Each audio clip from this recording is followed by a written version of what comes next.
त्याला 70 वर्षे झाली असतील. काळाने शरीरावर काढलेल्या सुरकुत्या नजर कमजोर करणारा चष्मा आणि कमी ऐकायला येणे, या 3 गोष्टी त्याला आठवण करून देत होत्या की तो आयुष्याच्या संध्याकाळी उभा आहे. पण त्याच्या आठवणींना मात्र कोणताही धक्का लागला नव्हता. शहरातल्या फ्लॅटच्या 25व्या मजल्यावरच्या खिडकीतून तो बाहेर पाहत बसला होता. नजरेसमोर उंच इमारती आणि गर्दीने भरलेले रस्ते होते. हे दृश्य त्याला आनंद देत नव्हते. अंगणात वाढलेली आंब्याची आणि फणसाची झाडे आठवणींच्या रूपात त्याच्या डोळ्यासमोर येत होती. कितीतरी काळ त्याने त्याची स्वप्ने आणि आशा त्या घराच्या 4 भिंतींमध्ये जपल्या होत्या. प्रत्येक वीट आणि प्रत्येक लाकडात त्याच्या घामाचा आणि स्वप्नांचा वास होता. शहरातल्या हा फ्लॅट त्याच्या मुलांची, माधव आणि मानसियांच्या यशाचा पुरावा होता. त्यांना शिकवण्यासाठी आणि मोठं करण्यासाठी त्याने खूप कष्ट घेतले होते. त्या कष्टांना फळ मिळालं, पण त्याच्यासाठी ते कष्टच त्याची सर्वात मोठी संपत्ती होती. आता ते जुने घर आठवणींच्या नदीसारखं त्याच्या मनात वाहत होतं. त्या घराचा मातीचा वास आणि विहिरीचं थंडगार पाणी त्याला शहरातल्या या फ्लॅटमध्ये मिळत नव्हतं. त्याचं नाव राघवराव होतं. त्याची पत्नी मीना 2 वर्षांपूर्वीच वारली. त्यानंतर राघवराव अधिक एकटा झाला. मुलांना त्यांच्या कामातून वडिलांसाठी वेळ मिळत नव्हता. राघवरावांचे डोळे खिडकीतून खाली पाहत होते. गाड्या एकामागून एक वेगाने धावत होत्या. लोक घाईघाईने चालत होते. कोणालाच कोणाकडे बघायला वेळ नव्हता. त्याला त्याच्या गावाकडची संध्याकाळ आठवली. तेव्हा प्रत्येक घराच्या अंगणात लोक एकत्र येऊन गप्पा मारायचे, सायचेमजा करायचे. इथे तसे काहीच नव्हते. सगळे आपापल्या जगात मग्न होते. राघवरावांनी खिडकीतून नजर काढली. खोलीत एक प्रकारची शांतता पसरली होती. भिंतीवरच्या फोटोत हसणाऱ्या मीनाकडे तो बघत राहिला. मीना, तू असतीस तर, तो नकळत बोलून गेला. मीनाच्या मृत्यूने राघवरावांना खूप दुःख झाले होते, पण तिच्या आठवणी त्याला आधार देत होत्या. त्याला 70 वर्षे झाली असतील. काळाने शरीरावर काढलेल्या सुरकुत्या नजर कमजोर करणारा चष्मा आणि कमी ऐकायला येणे, या 3 गोष्टी त्याला आठवण करून देत होत्या की तो आयुष्याच्या संध्याकाळी उभा आहे. पण त्याच्या आठवणींना मात्र कोणताही धक्का लागला नव्हता. शहरातल्या फ्लॅटच्या 25व्या मजल्यावरच्या खिडकीतून तो बाहेर पाहत बसला होता. नजरेसमोर उंच इमारती आणि गर्दीने भरलेले रस्ते होते. हे दृश्य त्याला आनंद देत नव्हते. अंगणात वाढलेली आंब्याची आणि फणसाची झाडे आठवणींच्या रूपात त्याच्या डोळ्यासमोर येत होती. कितीतरी काळ त्याने त्याची स्वप्ने आणि आशा त्या घराच्या 4 भिंतींमध्ये जपल्या होत्या. प्रत्येक वीट आणि प्रत्येक लाकडात त्याच्या घामाचा आणि स्वप्नांचा वास होता. शहरातल्या हा फ्लॅट त्याच्या मुलांची, माधव आणि मानसियांच्या यशाचा पुरावा होता. त्यांना शिकवण्यासाठी आणि मोठं करण्यासाठी त्याने खूप कष्ट घेतले होते. त्या कष्टांना फळ मिळालं, पण त्याच्यासाठी ते कष्टच त्याची सर्वात मोठी संपत्ती होती. आता ते जुने घर आठवणींच्या नदीसारखं त्याच्या मनात वाहत होतं. त्या घराचा मातीचा वास आणि विहिरीचं थंडगार पाणी त्याला शहरातल्या या फ्लॅटमध्ये मिळत नव्हतं. त्याचं नाव राघवराव होतं. त्याची पत्नी मीना 2 वर्षांपूर्वीच वारली. त्यानंतर राघवराव अधिक एकटा झाला. मुलांना त्यांच्या कामातून वडिलांसाठी वेळ मिळत नव्हता. राघवरावांचे डोळे खिडकीतून खाली पाहत होते. गाड्या एकामागून एक वेगाने धावत होत्या. लोक घाईघाईने चालत होते. कोणालाच कोणाकडे बघायला वेळ नव्हता. त्याला त्याच्या गावाकडची संध्याकाळ आठवली. तेव्हा प्रत्येक घराच्या अंगणात लोक एकत्र येऊन गप्पा मारायचे, सायचेमजा करायचे. इथे तसे काहीच नव्हते. सगळे आपापल्या जगात मग्न होते. राघवरावांनी खिडकीतून नजर काढली. खोलीत एक प्रकारची शांतता पसरली होती. भिंतीवरच्या फोटोत हसणाऱ्या मीनाकडे तो बघत राहिला. मीना, तू असतीस तर, तो नकळत बोलून गेला. मीनाच्या मृत्यूने राघवरावांना खूप दुःख झाले होते, पण तिच्या आठवणी त्याला आधार देत होत्या. जेव्हा माधव आणि मानसी त्याला त्यांच्यासोबत राहण्यासाठी शहरात घेऊन आले तेव्हा त्यांना खूप आनंद झाला होता. पण राघवरावांचं मन तेव्हाही गावातच होतं. त्याचे घर, अंगणातले झाड, विहिरीचे पाणी, तेच त्याचे जग होतं. या फ्लॅटमध्ये सगळ्या सोयी होत्या, तरीही राघवरावांना शांतता मिळत नव्हती. गेल्या एका आठवड्यापासून हे भय राघवरावांना सतावत होते. प्रत्येक वेळी मुलांचा फोन आल्यावर किंवा ते घरी आल्यावर त्याच्या हृदयाची धडधड वाढायची. त्याला आयुष्यभर त्याच्या घरातच राहायचे होते, ही त्याची सर्वात मोठी इच्छा होती. पण ही इच्छा फक्त एक स्वप्नच राहणार का, याची त्याला भीती वाटत होती. मुलांना या घराशी काहीही भावनिक संबंध नाही हे त्याला कळले होते. त्यांच्यासाठी ही फक्त एक इमारत होती. या विचाराने त्याला खूप वेदना होत होती. एक दिवस मुलगा माधव म्हणाला, बाबा, आपण एका नव्या घरात जाऊ. तिथे सगळ्या सोयी आहेत. मुलाच्या बोलण्यात प्रेमाची जाणीव होती, तरीही मनात भीती होती. हे घर विकणार का? ते त्याला वृद्धाश्रमात तर पाठवणार नाहीत ना? या प्रश्नांनी राघवरावांना आणखी दुःख झाले. राघवराव खिडकीतून बाहेर बघत होता.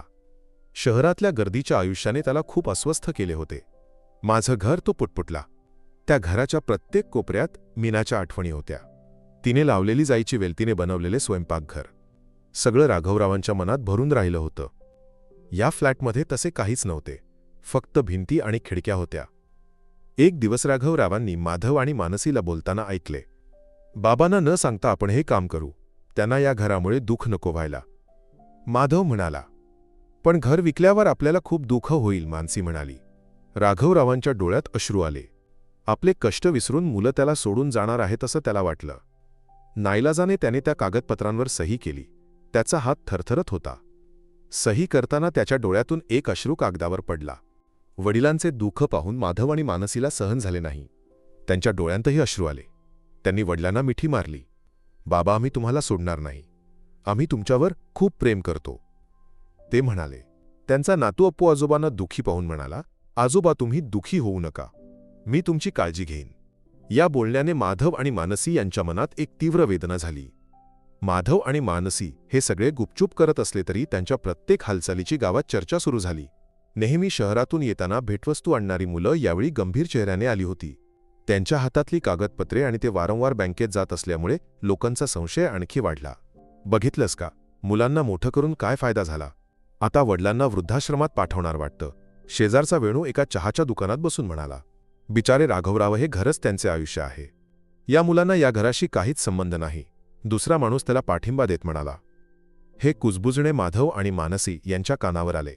एक दिवस माधव दुकानात सामान घेण्यासाठी गेला तेव्हा दुकानदार त्याला हसत म्हणाला, बाळा, तुझे वडील खूप चांगले आहेत. तू काय करतोयस? वडिलांना वृद्धाश्रमात पाठवणार आहेस का?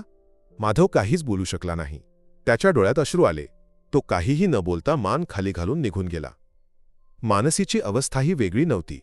सकाळी अंगण झाडताना शेजारची एक बाई मानसीला पाहून उपहासाने म्हणाली, तुम्ही एवढे मोठे झालात पण वडिलांची काळजी घेत नाही. हे घर का विकताय? मानसीला खूप वाईट वाटले. वडिलांची तब्येत ठीक नाही म्हणून आम्ही त्यांना शहरात घेऊन जातोय, मानसी खोटे बोलली. तिच्या बोलण्यात बळ नव्हते. हे सगळे दुःख त्यांनी वडिलांना कळू दिले नाही, कारण त्यांना वडिलांना दुःख द्यायचे नव्हते. पण या गुपिताने त्यांना खूप त्रास दिला. नातू अप्पू आजोबांच्या खूप जवळ होता. आजोबांचे प्रत्येक दुःख त्याला कळत होते. आजोबा खिडकीपाशी दुःखी होऊन बसलेले त्याने पाहिले. आजोबा, तुम्ही दुःखी होऊ नका. बाबा आणि आई तुमच्यावर खूप प्रेम करतात. अप्पूने आजोबांना मिठी मारली. या शब्दांनी राघवरावांच्या मनाला शांत वाटले. अप्पू आपल्या आईवडिलांकडे गेला आणि म्हणाला, बाबा, आई आजोबा खूप दुःखी आहेत. ते म्हणाले की हे घर विकू नका, कृपया हे विकू नका. तो रडत पुन्हा पुन्हा हेच बोलत होता. माधव आणि मानसीला काय बोलावे हे कळेनासे झाले.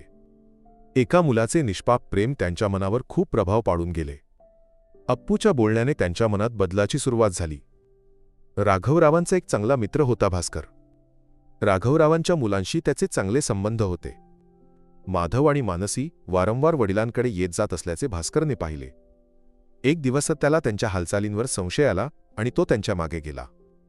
तो एका मोठ्या बँकेत शिरताना त्याने पाहिले. आतमध्ये ते एका मॅनेजरशी बोलत होते. तुम्ही हे घर परत विकत घेऊ शकता का? मॅनेजरने विचारले. घर विकत घेण्याबद्दल ते बोलत असल्याचे पाहून भास्करला आश्चर्य वाटले. पण ते राघवरावांचेच घर आहे का याची त्याला खात्री नव्हती. मुलांकडे घर परत घेण्यासाठी स्वतःचे पैसे नव्हते. आपण घर परत कसे विकत घेऊ शकतो? मानसी दुःखी होऊन म्हणाली. आपल्या वडिलांनी आपल्यासाठी खूप कष्ट घेतले आहेत. आता त्यांना आनंद देणे आपले कर्तव्य आहे, माधव म्हणाला. तेव्हाच माधवच्या फोनवर एक मेसेज आला. तो राघवरावांच्या मित्रा भास्करचा होता. तुम्ही बँकेत गेल्याचे मला कळले. मी तुमच्या वडिलांसाठी एका ट्रस्टमध्ये पैसे जमा केले आहेत. त्या पैशांनी तुम्ही घर परत विकत घेऊ शकता. माधवने आश्चर्याने तो मेसेज वाचला. आपल्या वडिलांसाठी एवढे मोठे काम करणाऱ्या भास्करबद्दल त्याला खूप आदर वाटला. एक दिवस मुलांनी वडिलांना प्रवासासाठी तयार व्हायला सांगितले. आपण कुठे चाललो आहोत? राघवरावांनी दुःखाने विचारले. बाबा, ते एक रहस्य आहे, मुलगा म्हणाला. ते गाडीत बसून निघाले. राघवराव दुःखी होऊन बाहेर बघत राहिले. प्रवासात गाडी एका मोठ्या गेट समोर थांबली. ते आपले जुने घर आहे हे लक्षात आल्यावर राघवरावांना आश्चर्य वाटले. बाबा, हे घर आम्ही तुमच्यासाठी विकत घेतले आहे, मुलगा म्हणाला. राघवरावांच्या डोळ्यांतून अश्रू वाहू लागले. आनंदाने काय बोलावे हे त्यांना कळेनासे झाले. मुलांच्या प्रेमाचा त्यांच्यावर खूप प्रभाव पडला. तेव्हा भास्कर तिथे आले आणि त्यांनी राघवरावांना घडलेले सगळे सांगितले. तुमचा गैरसमज झाल्याबद्दल मला माफ करा. तुमची मुलं तुमच्यावर खूप प्रेम करतात, भास्कर म्हणाले. पुढच्याच क्षणी गावातील लोकही तिथे आले. त्यांना त्यांची चूक समजली आणि त्यांनी मुलांची माफी मागितली. राघवरावांनाही मुलांचा गैरसमज झाल्याबद्दल वाईट वाटले. शेवटी राघवराव आपल्या मुला नातवंडांसोबत त्या घरात आनंदाने राहू लागले. त्यांना जुन्या आठवणी नदीसारख्या आठवू लागल्या. मुलांचे प्रेम आणि त्यांचे कष्ट त्याला कळले. त्या घराच्या 4 भिंतींमध्ये पुन्हा नव्या आशा आणि स्वप्ने जन्माला आली.